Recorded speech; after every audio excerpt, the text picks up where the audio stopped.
Hey guys, I appreciate it if you guys seen the first video, but this is part 2 of my first year ownership of the GT-R. Now last time we stopped off at me taking the GT-R to the closest Nissan dealership, and yeah, we're gonna go from that point. Now with me dropping off the car on a Friday, because I remember I was working out that day,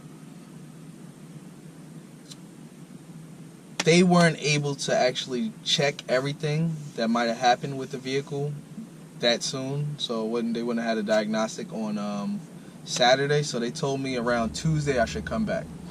So pretty much I came back on Tuesday. I drove my big blue GMC truck, and I pulled in right by where the doors were, where all the cars come to get serviced.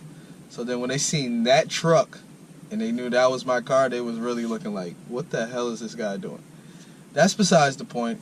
They were talking to me about the truck, and I told them everything I did with it, and they noticed that I was like, you know, into cars and trucks, so they thought that was cool. Now when I got there, they kind of didn't know exactly what the issue was. None of the people there are really like experts with GT-Rs, so they did let me know that it was going to take longer before they had a diagnostic of what happened to the car. They told me that they had to send out their GT-R techs that, you know, specialize in GT-Rs, because they don't have a tech at every Nissan dealership for GT-Rs. They had to send someone out to do their diagnostic of what might be the issue. Now, what they did discover I think it was like a week or a week and a half later, is that they did have to take the black box out of the car. Now, the black box I did not know was in the car, but they had a black box that pretty much records like the last 24 to 48 hours, I believe, of how you use the vehicle or whatever. So they took the black box out, they did their diagnostic, and saw that I didn't do anything I wasn't supposed to do. Everything, how I was operating the vehicle, was perfectly fine. You know, the car is meant to go 195 or 198 stock. So the way I was driving wasn't anything out of the ordinary. Me shifting, everything was totally fine. So they did discover that it wasn't my fault. They did discover that the ECU was changed, and it wasn't the stock ECU. So that was an issue. That was an issue, and it kind of had me worried at first, because I didn't know how things would play out because of that. And when I was searching for the car, they said the ECU, they said nothing was changed. It just came with the access port. That's when you discovered that the ECU was changed out, and the dealership that I purchased it from had no record of that. So they pretty much sold a vehicle they wasn't supposed to sell because of that type of modification. So anyway, they determined what speed I was going, and they just looked at me, and I was like, hey, that's not an issue. The car is supposed to be able to go, you know, a lot higher, so that's not the case. And they said, no, that's not the issue. So anyway, they did give me the breakdown of everything that was wrong with the car, everything they would need to fix it, and the total came up to a little over $57,000 to repair the engine. There's a helicopter going by. But yeah, when I purchased the car, like I said, I purchased it for $65,000. I'm thinking, you know, that's a lot of money. Will that bring the value of my car down because of like the engine job? But they said that it wouldn't do anything to the title. They would just repair the engine, if anything. But knowing that it's the dealership's going to mark up everything.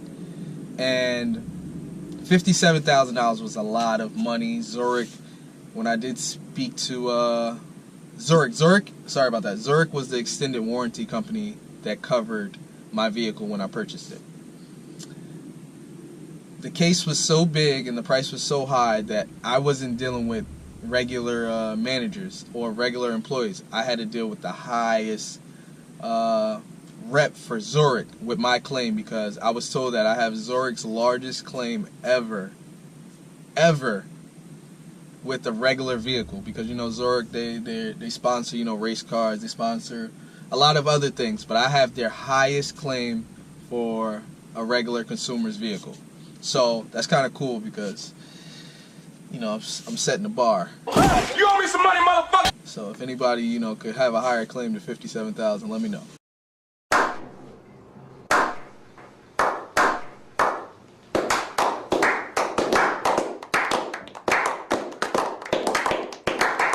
But anyway, the thing about it, Zurich wanted to know exactly what was the reason why the engine went. Besides, you know, just hearing, oh, the engine stopped, it's not working, Nissan just wanting a $57,000, $58,000 check. So that's when I had to use my head. I had to start thinking, like, how am I gonna, you know, try to speed up this process as soon as possible. Mind you, when I bought the car, the salesman, the finance salesman, and the salesman that was helping me were telling me, oh yeah, you know, Zurich's great. They'll try to get your vehicle fixed immediately. But in this case, since it was so high, it wasn't that simple. It literally took months and months before any check was issued. I have the dates in my phone. I'll be able to share that with you guys. But it took months before they confirmed. The thing was, because Nissan really didn't have an absolute reason why. Like, they didn't break down the engine to show exactly what happened. They didn't want to issue the check. So, long story short, a friend of mine on Instagram, his name's Mac. We were friends, or Instagram friends, for a very long time, because I used to have my Mazda RX-7. I believe he had a Mazda RX-7. He was a car guy as well. He's all the way up in Connecticut. And over the years, you know, I got rid of my car, and me and him, we still, you know, followed each other and stuff.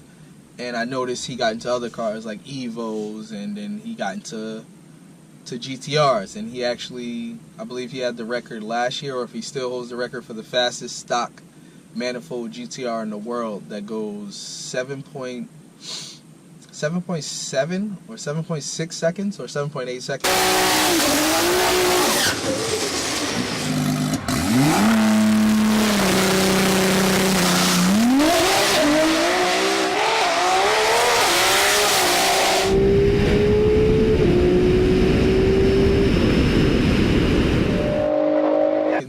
And that's ridiculous for a stock manifold GT-R. I think his car was pushing over 1,400. Now, I've seen from his Instagram, his car is pushing over 1,565 to the wheel. That is ridiculous. But yeah, he specializes in these cars. So I asked him, I hit him up on Instagram, and I asked him, like, you know, I just purchased a car, and he was, you know, he was actually part of the purchasing process at first. He actually was looking out for cars, and he was going to help me find a good one, but I did locate this one that was like bone stock, and I thought this was better, so I went with this. And he was like kind of shocked when I told him what happened to the car, but he said he could figure out exactly what it is because he specializes in breaking them down and, you know, upgrading and doing all of this stuff. And if Zurich needed an explanation, he would be that guy to help him get an explanation. So I asked him how much would he charge in comparison. So I sent him Nissan's invoice, and he looked it up and did his research, and off the bat, the engine that Nissan was trying to send was trying to get sent from Japan was like 43,000 and some change. He said they marked that up like a few thousand, probably like 4,000 or 5,000, and he could have got the same exact engine probably for like 30 something. So that's when I noticed that, you know, Nissan, they were just trying to make money on top of this job. Trust me, they were trying to hold on to my vehicle. They didn't want it to go because they knew they were going to make a lot of money off this. Besides that, they had to replace the turbos. That was several more $1,000. They had to replace the ECU, the inlets. They had a whole list. I'll show it to you guys where you can take a look at it. But it was a few things, and the price came up to over $57,000. Spoke to Mac. Mac said he could do everything for less than what Nissan was trying to charge. And I believe Nissan was trying to make at least $8,000 to $14,000 on this repair, where they know they could have, you know, charged a little less. But I didn't like how they were like trying to take advantage of the Zurich situation, and that's what led to me contacting Zurich, speaking to the manager, the case manager for my case, and he let me know that it'll be fine if I prefer to go with a shop that I feel comfortable with. And Mac, because of his knowledge with the car and stuff, I said, you know what, I prefer to get it to Mac and have him take care of it, because he could give you the breakdown of what actually happened to the vehicle. He said, no problem, just work on getting the car from Nissan. So this is where the whole, you know, me having to be clever and figure out how I was going to get the car from Nissan without them trying to charge me storage, because they had the car for at least 45 days. Storage, but I did have to pay the diagnostic fee. I already knew about that. And without it being like awkward, because the thing is, at first, when I pulled in, that's their flagship car. They was taking care of it. They had it inside of the garage, had its own section. It was building up dust the times that I visited, because I think I visited twice when I had to come get a few things out of the car. They said they'll leave it there, but then when they discovered the whole process of getting an engine from Japan will take several months. We're talking about 2 to 4 months, you know, being built and shipped all the way over to the U.S. and for me to get it before they even started the process. Mind you, this was February.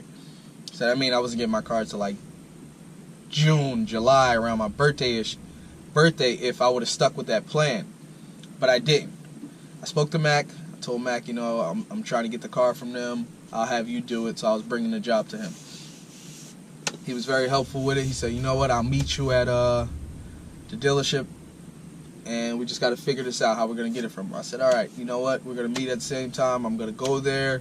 I'm gonna grab my keys after we pay for the diagnostic, and we're just gonna back it out and try to get it out of there. I already told them that I'm gonna get it towed myself, because the thing about it, Nissan, they were so locked in on the job that they said that, you know, it's gonna be a while. They asked me if I could take the car home, and you know, they'll send a tow truck to come pick it up, because they were so like locked in on making all of this profit for it. And I said, okay, no problem, but I got my boy, he's a tow truck guy, he's gonna come get the vehicle. That's how I came up with this. And it was like, so I was like, what's the charge? It was like, oh, it's just a diagnostic, don't worry about it. I was like, there's no storage? They was like, no, don't worry about it. So I was like, mind you, that's at least like $1,100 in storage I got out of for those 45 days. So the day comes when Mac's supposed to come pick up the car. I told him, just let me know when you get in the state so I can start leaving from where I live to get on the highway so we can get there around the same time. Me be there before you, obviously, because I want to make sure I handle the whole situation. But the thing was, Matt kind of let me know too late. He let me know too late, and he arrived to the dealership before me. So mind you, the guy I was dealing with at Nissan the whole time, you know, he was like, oh yeah, you know, when you're ready, just let me know, make the phone call, come pick up the car afterwards, you know, while you keep it there until the engine gets here. Mac's there inside talking to him, you know, telling him, yeah, I know what the issue is, I'm gonna fix it.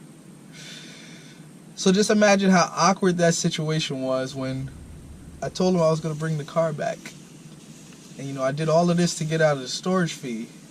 And they said, yeah, you know, you don't have to pay a storage, just a diagnostic. And Matt goes in there before me, you know, with his team, and tells him that, no, I'll figure out what it is. Don't worry about it. We'll take care of it. I had the shit face on my face when I got there. I hopped out my truck. I was helping. Mind you, they didn't even want to help, like, push the vehicle out, because they kind of figured that they weren't gonna have the job no more. So once we got it out of their service area, they pretty much they didn't do anything. They didn't help. They didn't help us get it on the ramp, because he didn't have a tow truck. He had his pickup with the enclosed trailer. So we had to get it up there. Luckily, Mac brought 2 of his guys, and then I spoke to the guy that was helping me out. I forgot what his name was, but let's just say his name's Jason. So we push the car on the trailer, and we get it in there, and then we go inside, and Jason asked me, he said, so you bringing the car back? And I said, never. And that's that. That's part 2 of this whole long journey. This has been a very long process, so I do appreciate you guys sticking along and watching these videos. There will be a lot more details. I'm actually going through something right now. I got an email from my lawyer. My lawyer is helping out with this whole case, and when we get to that part, you guys, when everything's finalized, you guys will see like how everything turned out. So appreciate you guys sticking along. If you could comment, like, share, I would appreciate it. Hopefully this experience could help the next person that might be in something similar or even worse. And yeah, I appreciate it. I'll speak to you guys later. Peace.